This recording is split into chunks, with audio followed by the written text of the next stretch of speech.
പ്രിയപ്പെട്ടവരെ, ഇന്ന് നമ്മളുള്ളത് ലോകത്തിൽ ഏറ്റവും അധികം സന്ദർശകർ എത്തുന്ന 5 സന്ദർശന സൈറ്റുകളിലൊന്നായ റോമിലെ കൊളോസിയത്തിലാണ്.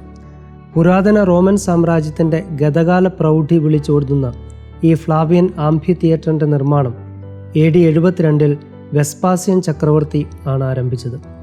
റോമൻ പൗരന്മാരെ കായിക വിനോദങ്ങളിലൂടെ ആനന്ദിപ്പിക്കുക എന്ന ലക്ഷ്യവുമായി പണി കഴിപ്പിച്ച ഈ ബൃഹത് സമുച്ചയം പണി തീർന്നത് AD 80കളുടെ തുടക്കത്തിൽ ചക്രവർത്തിയായിരുന്ന ടൈറ്റസിൻ്റെ കാലത്താണ്.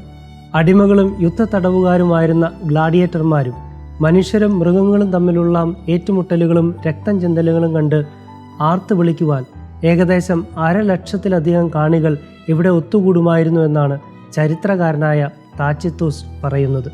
ഇത് പണിതീർന്ന സ്ഥലത്തു തന്നെ റോമിലെ ക്രൂരനായ ഭരണാധികാരി നീറോ ചക്രവർത്തിയുടെ ഒരു പൂർണ്ണകായ വെങ്കല പ്രതിമ അഥവാ കൊളോസൽ നിലനിന്നിരുന്നു. അതുകൊണ്ടാണ് പിന്നീട് 8-ാം നൂറ്റാണ്ട് മുതൽ ഈ സ്ഥലം കൊളോസിയം എന്ന പേരിൽ അറിയപ്പെടാൻ തുടങ്ങിയത്. പത്രോസ് ലീഹായുടെയും പൗലോസ് ലീഹായുടെയും പ്രയത്നഫലമായി റോമിൽ ഉടലെടുത്ത ക്രൈസ്തവ സഭയെ തൻ്റെ ഭരണവൈകല്യം മറച്ചു പിടിക്കുവാൻ പീഡിപ്പിച്ചു തുടങ്ങിയത് നീറോ ചക്രവർത്തി തന്നെയായിരുന്നു. കൊളോസിയം പണി തീർന്നതിന് ശേഷം ചക്രവർത്തിയായിരുന്ന, അതായത് AD 81 മുതൽ AD 96 വരെ ചക്രവർത്തിയായിരുന്ന ഡൊമീഷ്യനും ഈ പീഡനങ്ങൾ തുടർന്നു പോന്നു. ഏറ്റവും അധികം ക്രൂരമായ പീഡനങ്ങൾ നടന്നത് AD 284 മുതൽ 305 വരെ റോമിൻ്റെ ചക്രവർത്തിയായിരുന്ന ഡയോക്ലീഷ്യൻ്റെ കാലത്താണ്. ആഫ്രിക്കയിൽ നിന്ന് കൊണ്ടുവന്ന സിംഹങ്ങളുടെയും ഇന്ത്യയിൽ നിന്ന് കൊണ്ടുവന്ന ആനകളുടെയും മുന്നിലേക്ക് ക്രിസ്ത്യാനികളെ എറിഞ്ഞു കൊടുക്കുകയും വന്യമൃഗങ്ങൾ അവരെ പിച്ചു ചെയ്യുന്നത് കണ്ട് കാണികൾ ആർത്തു വിളിക്കുകയും ചെയ്തു. ദിവസങ്ങളോളം നീണ്ടുനിന്ന ഈ ക്രൂര വിനോദങ്ങളിൽ ഇരുട്ട് നിറയുന്ന അവസ്ഥയിൽ ദീപസ്തംഭങ്ങളിൽ ക്രൈസ്തവരെ കെട്ടി നിർത്തി അവർ കത്തിക്കുക വരെ ചെയ്തു. വളരെ ക്രൂരമായി ഈ പീഡനങ്ങൾ അവസാനിച്ചത് കോൺസ്റ്റന്റൈൻ റോമിൻ്റെ ചക്രവർത്തിയായതിനു ശേഷം മാത്രമാണ്. പിന്നീട് നൂറ്റാണ്ടുകൾക്ക് ശേഷം 1750-ലാണ് ബെനഡിക്റ്റ് 14 മാർപ്പാപ്പ കൊളോസിയത്തെ ഒരു ക്രൈസ്തവ രക്തസാക്ഷി മണ്ഡപമായി പ്രഖ്യാപിച്ചത്. വളരെ രഹസ്യമായ ആ നിസ്സഹായരുടെ വേദനകളും കണ്ണുനീരും സ്വർഗസ്ഥനായ പിതാവിൻ്റെ മുന്നിലെത്തിയിരിക്കുന്നുവെന്ന് അന്ന് അദ്ദേഹം പ്രഖ്യാപിച്ചു.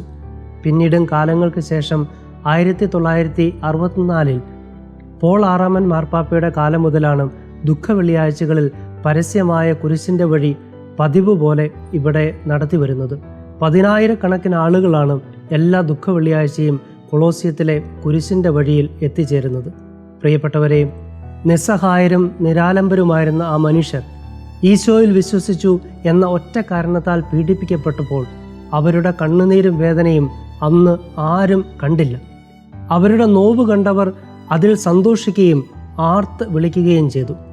പക്ഷേ ഇന്ന് സുവിശേഷത്തിൽ നമ്മൾ വായിക്കുന്നത് പോലെ രഹസ്യങ്ങൾ അറിയുന്ന തമ്പുരാൻ അവരുടെ വേദനകൾക്കും കണ്ണുനീരിനും സ്വർഗത്തിൽ ഉത്തരം നൽകി എന്ന് തന്നെയാണ് നമ്മുടെ വിശ്വാസം.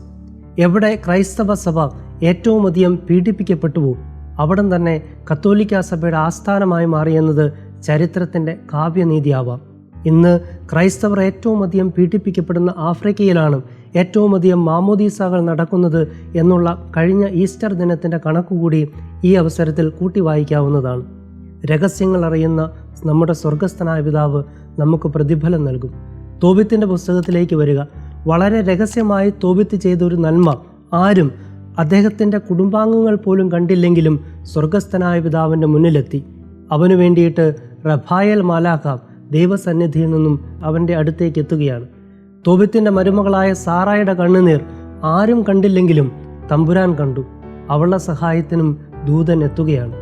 പ്രിയപ്പെട്ടവരെ, ഇതുപോലെ നിഷ്കളങ്കരായ മനുഷ്യരുടെ കണ്ണുനീർ അനുദിനം തമ്പുരാൻ്റെ സന്നിധിയിൽ എത്തുന്നത് കൊണ്ടാവണം അവരെ ഉപേക്ഷിക്കരുതെന്ന് ഇന്നത്തെ 4 വായനകളും നമ്മളോട് പറയുന്നത്. നമ്മുടെ കണ്ണുനീരും നമ്മുടെ നന്മകളുമൊന്നും ആരും കാണുന്നില്ല എന്ന് നമ്മൾ പരിഭവം പറയുന്നില്ലേ? ആ പരിഭവം പറച്ചിൽ നമ്മുടെ നേർക്ക് പിടിച്ച ഒരു കണ്ണാടിയാണ്. അങ്ങനെയുള്ള മനുഷ്യരെ ഉപേക്ഷിക്കരുത് എന്നുള്ള ഒരു ഓർമ്മപ്പെടുത്തൽ. ഇന്നത്തെ 4 വായനകളും നമ്മെ ഓർമ്മിപ്പിക്കുന്നത് ഒരേ കാര്യമാണ്.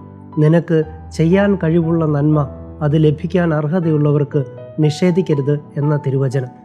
ഒരുപക്ഷെ നമ്മുടെ രഹസ്യങ്ങൾ അറിയുന്ന, രഹസ്യമായ കണ്ണുനീരും രഹസ്യമായ പ്രാർത്ഥനകളുമൊക്കെ അനുദിനം അറിയുന്ന തമ്പുരാൻ നമ്മുടെ പരസ്യമായ പ്രകടനങ്ങളും ബാഹ്യ കോലാഹലങ്ങളുമൊക്കെ അരോചകമായി തോന്നും എന്ന് ചിന്തിക്കുന്നത് യുക്തിസഹമാണല്ലോ.